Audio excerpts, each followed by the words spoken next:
নওজওয়ানেরা শুনে রেখে দিন, কোন ইমানদার কোন মুসলমান কখনো এমন আচরণটা করতে পারে না। কথা ঠিক বলছি না? হ্যাঁ, আমি মুসলমান দাবি করব আর আমি প্যান্ডেলে গিয়ে ঘুরবো, গা ঘষবো। হ্যাঁ, মুসলমান দাবি করব, গান বাজনাকে বাড়াওয়া দেবো আরো। আল্লাহ নবী বলছেন তোমরা গান বাজনা তো করবে না, যেখানে হয় সেখানে যাবেও না। কথা ঠিক না ভুলবো? সেখানে যাওয়া যাবে? আমরা চলে যাচ্ছি, অথচ মুসলমান দাবিদার। এই দুনিয়া কদিনের? দুনিয়া কদিনের? দুদিনের। কতদিন বাঁচবে? 50 বছর, 60 বছর, 70 বছর। তোমার 70 বছরের দুনিয়াদারিতে তুমি চিরকালীন আখিরাতটাকে কেন বরবাদ করছো? কথা ঠিক বলছি না ভুলবো? হ্যাঁ, আখিরাত কেন বরবাদ করছো? মুসলমানের ছেলেরা, আল্লাহ পাক নিষেধ করলেন ওয়াল আযলামু রিজসুম মিন আমালিশ শাইতান। আর তোমরা ভাগ্য নির্ধারককে ব্যবহার করো না, লটারিকে দাও না, কেননা এগুলো হলো শয়তানের ঘৃণিত আমাল। ফাজতানিবুহু লাআল্লাকুম তুফলিহুন। ঈমানদারেরা, যদি সফল কাম হতে চাও, আখিরাতে জান্নাত লাভের আশা করো, এই সমস্ত শয়তানি ঘৃণিত আমালগুলো থেকে নিজেকে দূরে রাখো, বাঁচিয়ে রাখো। তাহলে বোঝা গেল কেবল নেক আমাল করলে হবে না, সাথে সাথে খারাপ কাজগুলো থেকেও নিজেকে বাঁচাতে হবে। নেক আমাল করতে হবে, শয়তানি আমালগুলো থেকে বাঁচতে হবে। তাহলে ঠিকানা হয়ে যাবে আল্লাহর জান্নাত। মুসলমানের ছেলেরা, নওজওয়ানেরা শুনে রেখে দিন, কে জান্নাতে যাবে, কে জাহান্নামে যাবে, সবকিছু নির্ধারণ হয়ে গিয়েছে। মনে আছে বলছিলাম? একদম লেখা হয়ে গেছে, ভাগ্যের লেখনী কমপ্লিট। নসিবে যদি জান্নাত লেখা থাকে, নসিবে যদি জান্নাত লেখা থাকে, অনেক সময় দেখা যায় মানুষটা গুনাহ কাজ করছেন, অন্যায় করছেন, পাপ কাজ করছেন। আমার আল্লাহ পাক ওই ব্যক্তিটাকে দিয়ে শেষ বেলায় এমন একটা কাজ করিয়ে নেবেন, তওবা করিয়ে নেবেন। দেখা যাবে এই তওবার খাতিরে আল্লাহ তার পাপ রাশিকে ক্ষমা করে দিয়ে জান্নাতি বানিয়ে নিবে। কথা বোঝাতে পারছি? হ্যাঁ, নসিবে লেখা আছে জাহান্নামী, দেখা যায় নামাজ পড়ে, রোজা রাখে, তাসবিহ তিলাওয়াত করে, কিন্তু নসিবে কি লেখা আছে? নসিবে জাহান্নামী। আল্লাহ শেষ বেলায় এমন কিছু কাজ করিয়ে নেবেন যার কারণে ওর ঠিকানা হয়ে যাবে জাহান্নাম। কেন? নসিবে লেখা আছে। তো আপনার ঈমানটাকে দৃঢ় করুন, ঈমানটাকে মজবুত করুন। মুসলমানের ছেলেরা, কেমন ঈমান বানাবো? সাহাবা ইকরাম হুজুরগণের মতো ঈমানদার হয়ে যান। কেমন ঈমান বানাবো? আমার নবী পাকের সাহাবা হযরতে মুসআব বিন উমাইর রাদিয়াল্লাহু তাআলা আনহুর মতো ঈমানদার হয়ে যান।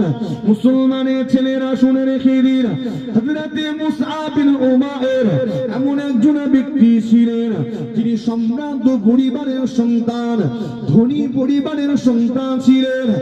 একেবারে শৌখিন জীবন যাপন ছিল তার।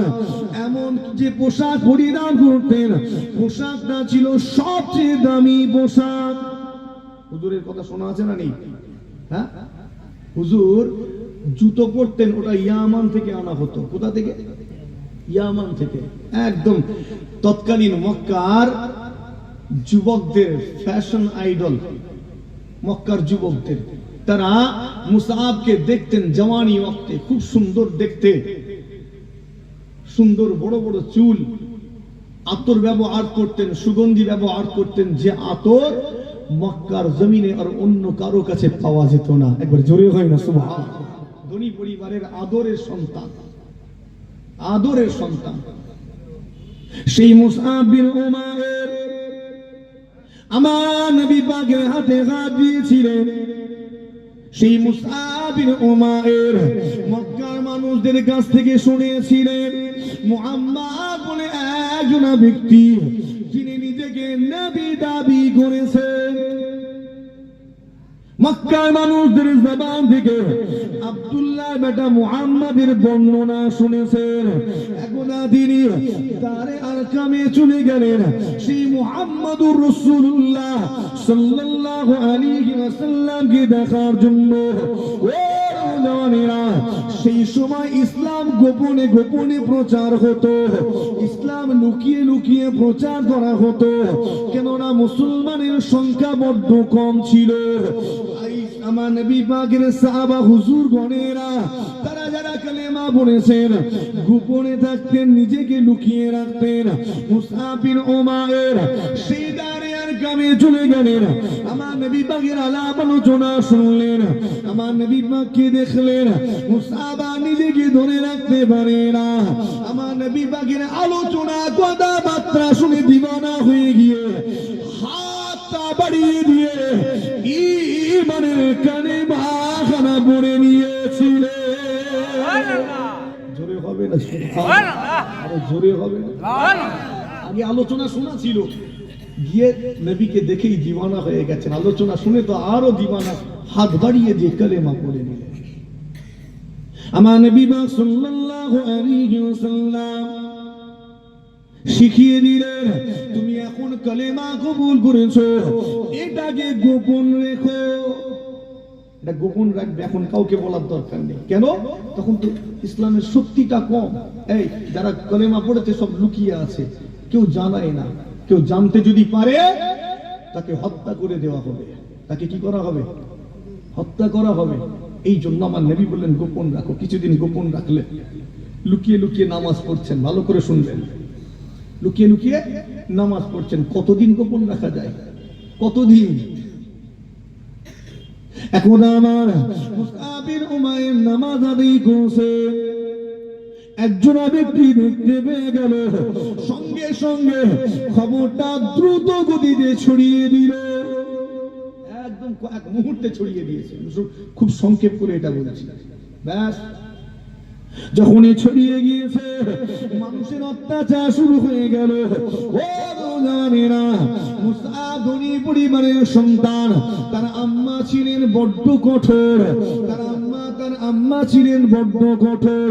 যখন খবর পেলেন বড় অসন্তুষ্ট হলেন, কেননা আমার সন্তান নিজ ধর্ম ত্যাগ করে মুহাম্মাদের ধর্ম গ্রহণ করেছে। মা হিসাবে থাকতে পারে না, সন্তানকে গাইড করেন, বারবার করে বোঝান, সন্তান বুঝে না। অবশেষে মা কি বললেন, আমার বেটা মুসআব, যদি তুমি মুহাম্মাদের হাতটা না ছেড়ে দাও, আমি তোমার মা, আমি খাওয়া দাওয়া বন্ধ করে দেব, গোসল করা বন্ধ করে দেব, মাথা আঁচড়ানো, মাথায় তেল দেওয়া বন্ধ করে দেব। ও বেটা মুসআব, যদি তুমি নিজ ধর্মে প্রত্যাবর্তন না করো, আমি তোমার আম্মা না খেয়ে রোদে দাঁড়িয়ে দাঁড়িয়ে মারা যাব। তথাপিও তোমাকে ফিরিয়ে আনবো। যে আসনে রেখে দিন, তার আম্মা বারবার করে চেষ্টা করে। মুসআবের আম্মা রোদে দাঁড়িয়ে রয়েছেন জিদ করে, ছেলেকে নিজে ধর্মে ফিরিয়ে আনবেন, কিন্তু ছেলে অটল।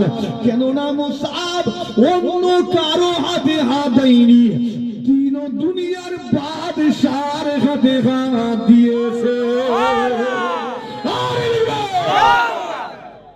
অন্য কারো হাতে হাত দেয়নি, দিন ও দুনিয়ার বাদশার হাতে হাত দিয়েছেন। এই হাত ছাড়বেন বলে মনে হয়? এই হাত যারা ধরেছে তারা কেউই ছাড়েনি, তারা তাদের প্রাণটা দেহ ছেড়ে দিয়েছে, কিন্তু তারা কখনো নবী পাকের হাত মোবারক ছাড়েনি। একবার জোরে হয়। জি হ্যাঁ, দাঁড়িয়ে দাঁড়িয়ে মা বেহুশ হয়ে গেল, পানি টানি ঢেলে মায়ের হুঁশ ফিরানো হলো।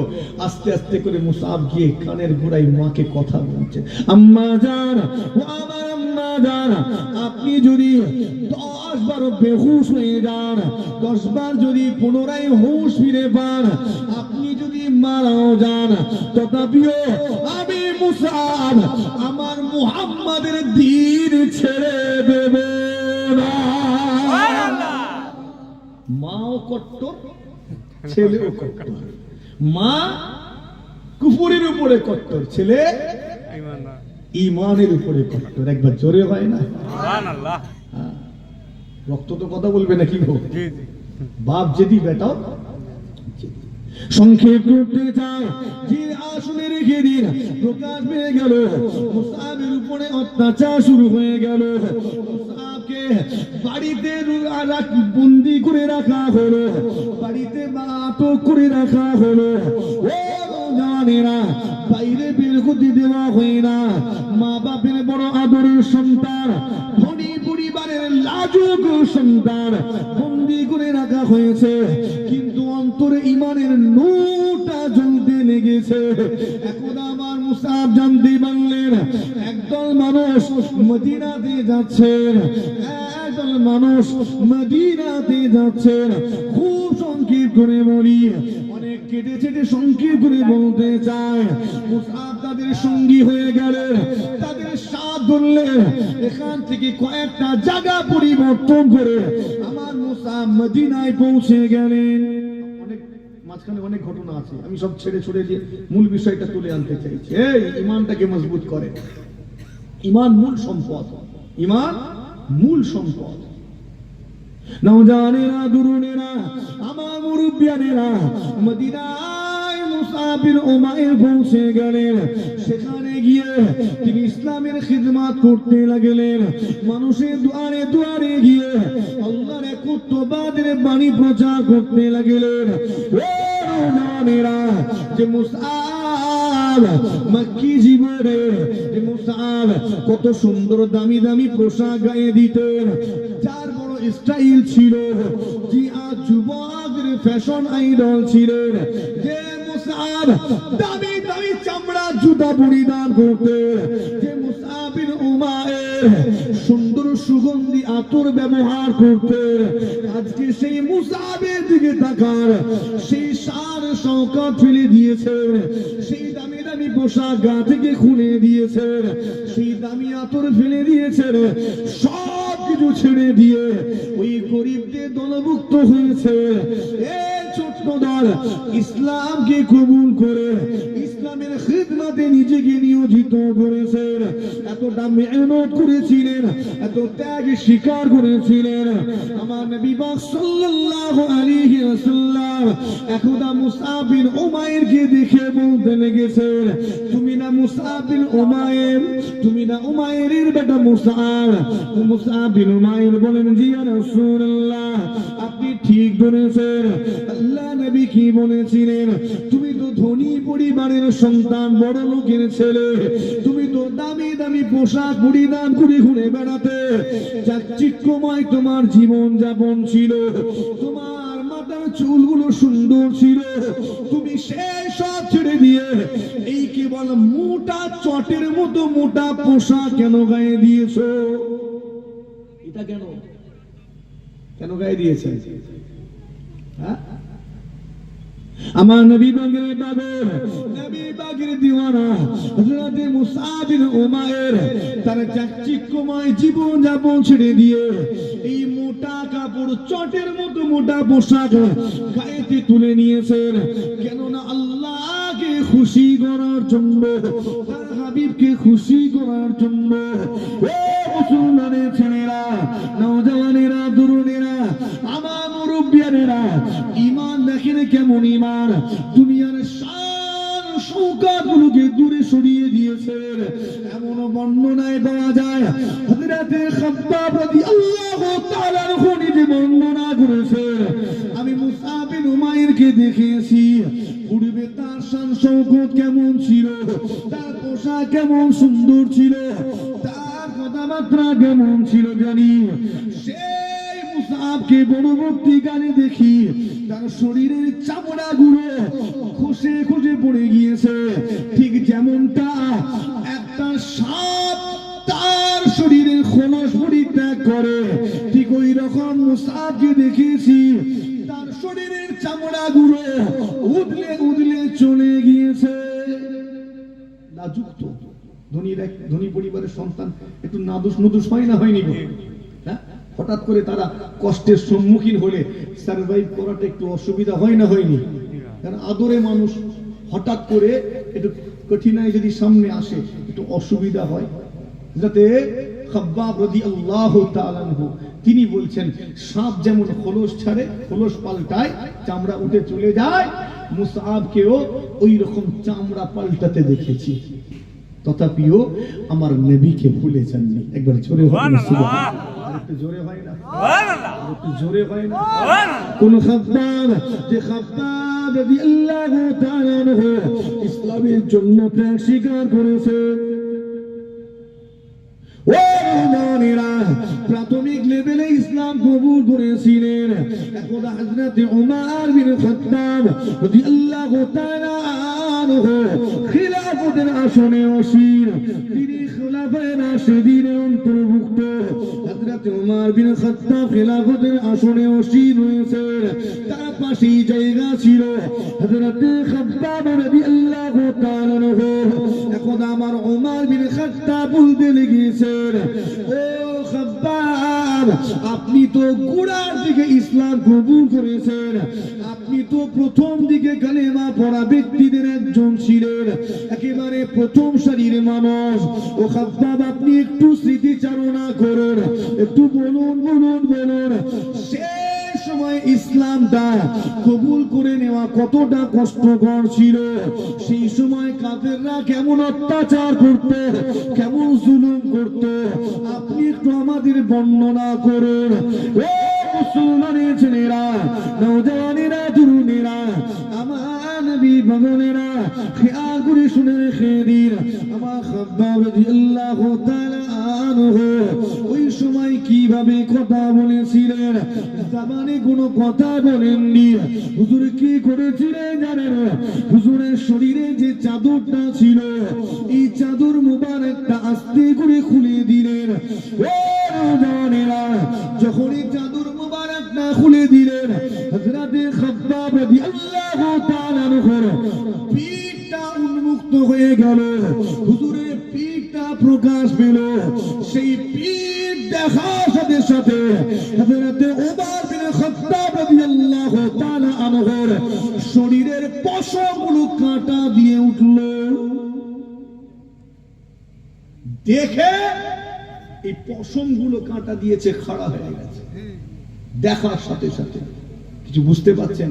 পিঠটা দেখেছেন, দেখেন এবড়ো খেবড়ো, পিঠটা এবড়ো খেবড়ো। আপনার আমার পিঠ তো কত সুন্দর মসৃণ, কথা ঠিক না বলবো? হ্যাঁ হ্যাঁ, পিঠে যদি খুঁজা যায় হয়তো উস্তাদের কয়েকটা মারের দাগ পাওয়া যাবে, কথা ঠিক না বলবো? একবার দরুদ শরীফ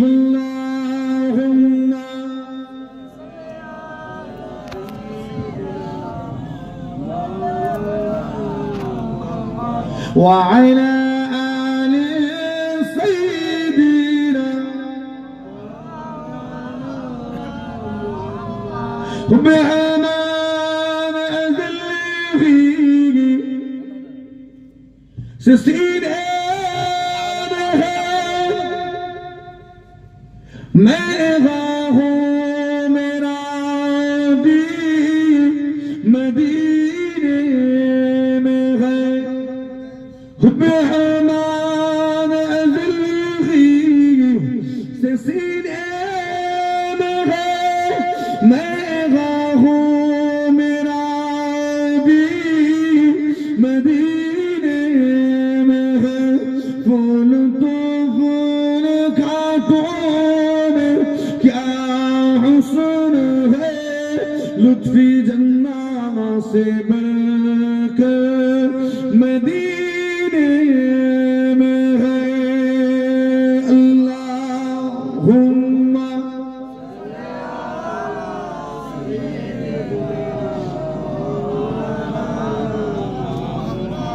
وعلى آل سيدنا আমার দিনদার ইমানদার ভাই, নেককার আল্লাহওয়ালা পরহেজগার মুমিন মুসলমান হয়ে জানেন, আমার মুরব্বিয়ানেরা, নিজের ঈমানকে দৃঢ় করুন, নিজের ঈমানকে মজবুত করুন। হুজুরের উপরে কি অত্যাচার হয়েছিল, হযরত খাব্বাব রাদিয়াল্লাহু তাআলা আনহু যখন খুলে দিলেন, উমর বিন খাত্তাব হুজুর খিলাফতের আসনে বসেন, তিনি দেখেছেন, দেখার সাথে সাথে গায়ের পশমগুলো সব খাড়া হয়ে গেল, পিঠটার এমন অবস্থা, পুরো পিঠটাতে কত দাগ, কত দাগ, আঘাতের চিহ্ন। হুজুরকে একেবারে জ্বলন্ত অঙ্গারের বিছানা করে আমার হুজুরকে সেখানে শুইয়ে দিয়ে বুকের উপরে উঠে দাঁড়াতো। হুজুরের পিঠের চামড়া পুড়ে, চর্বিটা পুড়ে গলে গলে কয়লাগুলো নিভে যেত। তথাপিও আমার খাব্বাব রাদিয়াল্লাহু তাআলা আনহু দ্বীনকে ছেড়ে দেননি। ওই অতটা কষ্টের মাঝেও আহাদ আহাদ আহাদ বলে চিৎকার করেছেন।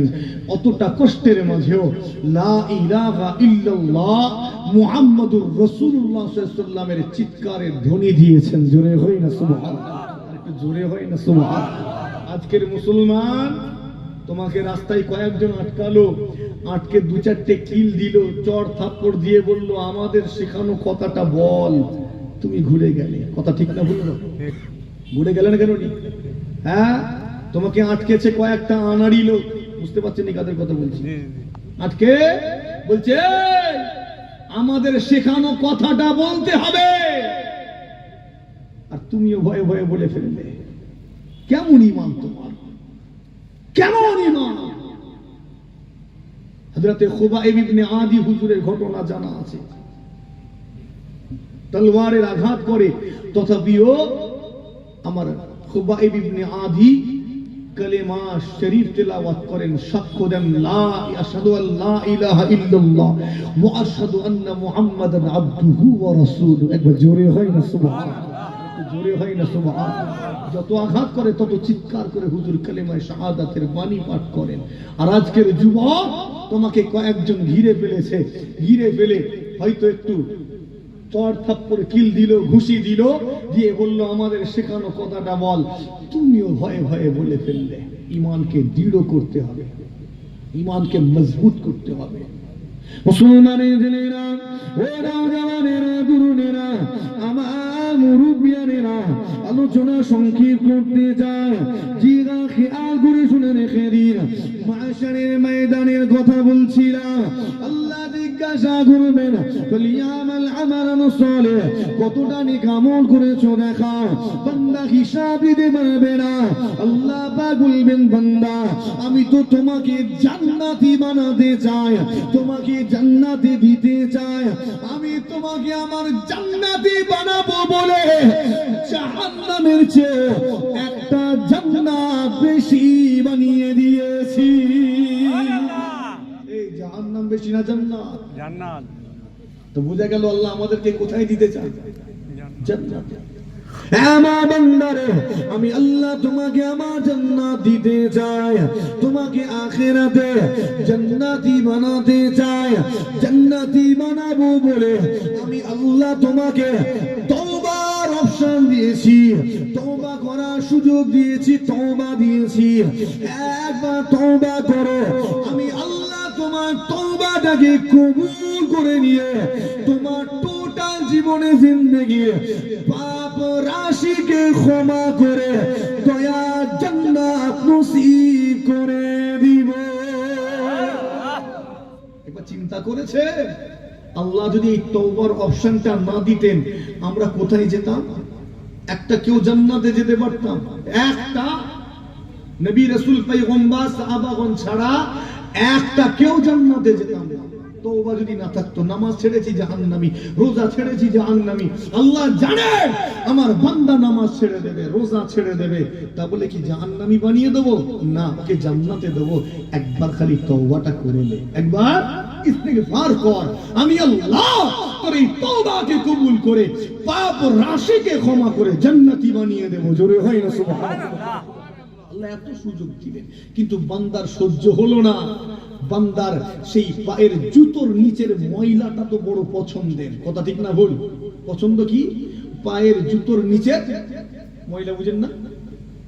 কি রাস্তায় পড়ে থাকে না, পশু পাখিদের চার পায়ের জন্তুগুলো পায়খানা করে লেগে গেছে, ওটাই তো পছন্দের।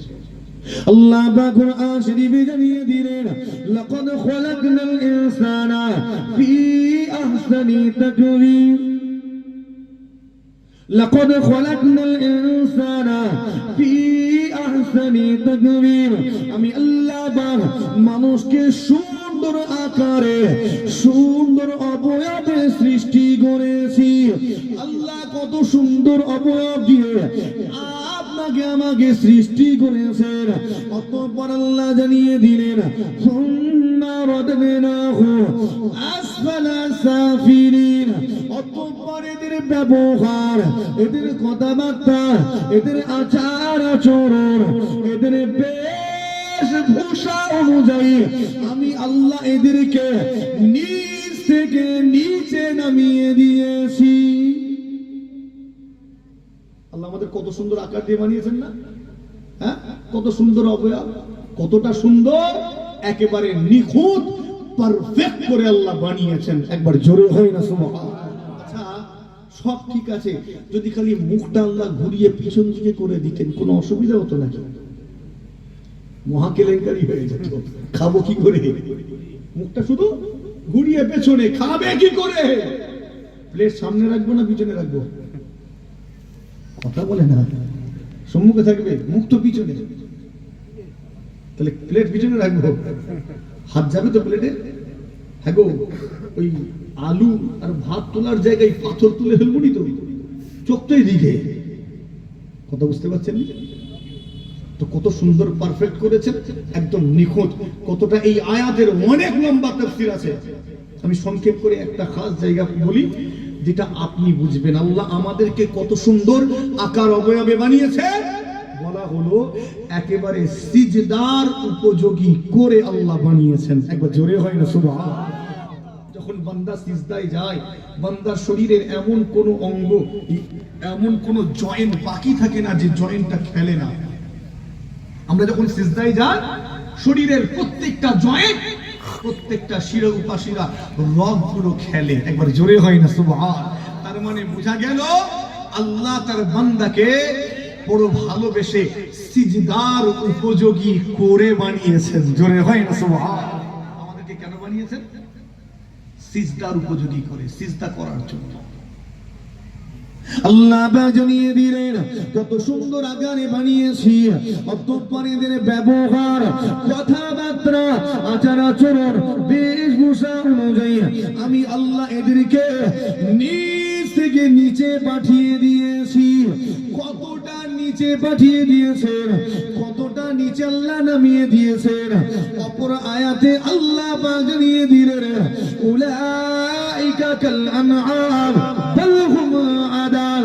আল্লাহ জানিয়ে দিলেন এদেরকে নিচে নামাতে নামাতে নামাতে নামাতে এতটা নিচে নামিয়ে দিয়েছি যে উলাইকা কাল আনআম, এদেরকে চতুষ্পদ জন্তুর ন্যায় বানিয়ে দিয়েছি। গরু চার পায়ে জানোয়ার, শুয়োর চার পায়ে জানোয়ার, বিড়াল চার পায়ে জানোয়ার, কুকুরও চার পায়ে জানোয়ার। আল্লাহ জানিয়ে দিলেন এদেরকে চতুষ্পদ জন্তু, গরুর ন্যায়, ছাগলের ন্যায়, শুয়োরের ন্যায়, কুকুরের ন্যায় বানিয়ে দিয়েছি। ঠিক বলছি তো নাকি? ভুলভাল ব্যাখ্যা করছি না তো? হ্যাঁ, কুকুরের মতো নয়, গাধার মতো নয়, গরুর মতো নয়। আল্লাহ তারপরেই বলছেন বালহুম আদাল, বরং তুই ওই কুকুরের চেয়েও খারাপ, গাধার চেয়েও খারাপ, গরুটার চেয়ে, ওই ষোঁড়ের চেয়েও তুই খারাপ। আল্লাহ খারাপ করে দিয়েছেন। গরু গাধাটাও ভালো আছে, কুকুরটাও ভালো আছে। ইমাম গজ্জালী রাহমাতুল্লাহ আলাইহি তার কিতাবে কুকুরের 40টা গুণাগুণ লিখেছেন। কটা বলছি? এই জন্য বলেন কটা? কার গুণাগুণ? কুকুরের। হুজুর বলছেন কোন মানুষ যদি এই কুকুরের যে গুণাগুণ তার অন্তত একটা নিতে পারতো, কটা বলছেন? একটা অন্তত যদি নিতে পারতো, একটা মানুষ আর জাহান্নামী হতো না, সব জান্নাতি হয়ে যেত। জোরে হয় না সুবহানাল্লাহ। সেই গুণাগুণটা কি? অনেক আছে। হুজুর বলছেন অন্তত একটা। সেটা কি? কুকুর কখনো তার মুনিবের অবাধ্য হয় না। কুকুর কখনো তার মালিকের অবাধ্য হয় না। মানুষ, তুমি যদি এই গুণটা নিতে পারতে, তুমি যদি তোমার মালিকের বাধ্য হতে, তাহলে তোমার ঠিকানা আল্লাহর জান্নাত হয়ে যেত। একবার জোরে হয় না? আমরা তার থেকেও খারাপ। আল্লাহ বলছেন বলহুম আদাল। ওই গাধাটা আমাদের থেকে ভালো আছে, গরুটা ভালো আছে, কুকুরটা ভালো আছে। খারাপ লাগছে মনে হয় এভাবে বলছি বলে? খারাপ লাগেনি তো? হ্যাঁ।